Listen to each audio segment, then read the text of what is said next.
आपलं स्वागत. पाहूयात आजच्या ताज्या घडामोडी. आपापल्या शेतातील पाण्याचा निचरा होणं महत्त्वाचं. अतिरिक्त पाण्याचा निचरा झाला तरच शेती वाचणार आहे.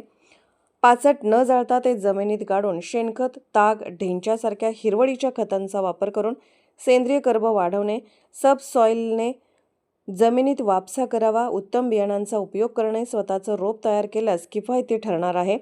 माती पाण्याचे परीक्षण आणि पानांचे पृथक्करण, खत मात्रा ठरवून द्यावी, खतांचे नियोजनबद्ध आणि आवश्यकतेनुसार वापर करणे आणि किडीच्या आणि रोगाच्यावर नियंत्रण आणणे अशा पंचसूत्रीचा ऊस उत्पादनासाठी वापर करावा असे आवाहन केले. यासाठी सर्वतोपरी दत्त कारखाना प्रशासनाकडून सहकार्य मिळेल याची ग्वाही दिली.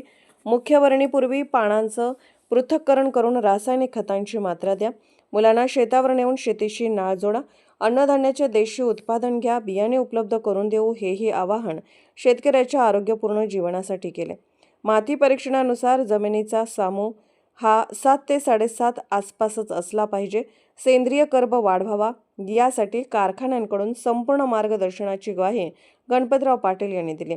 शिरोळच्या दत्त साखर कारखाना आणि दत्त उद्योग समूहाचे सर्वेसर्वा श्री गणपतराव पाटील यांना त्यांच्या क्षारपड जमिनीचे पुनरुज्जीवन, परिसर पर्यावरणाचा समतोल राखण्यासाठी केलेल्या भरीव कामगिरीची दखल घेऊन महाराष्ट्र शासनाकडून परिसर भूषण गौरव पुरस्काराने सन्मानित करण्यात आले.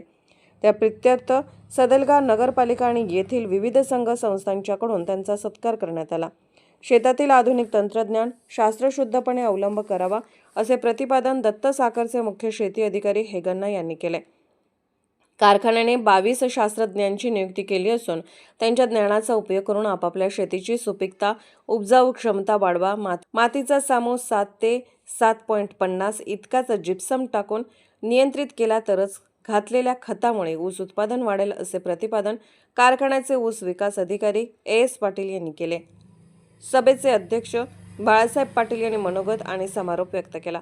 यावेळी दत्त समूहाचे प्रमुख गणपतराव पाटील, दत्त साखर कारखान्याचे अध्यक्ष रघुनाथ पाटील, उपाध्यक्ष शरदचंद्र फाटक, कारखान्याचे कृषी अधिकारी SS हेगन्ना, सदलगा नगराध्यक्ष बसवराज गुंडकल्ले, अरुण देसाई, बाळासाहेब पाटील, DS पाटील, चेतन पाटील, चंद्रकांत पाटील, इंद्रजित पाटील आदी उपस्थित होते. सदलगाहून प्रतीक कदम. राजकीय, सामाजिक, आर्थिक असा सर्व घडामोडींचा आढावा पाहायला विसरू नका SB न्यूज चॅनल आणि नक्कीच सबस्क्राईब करा.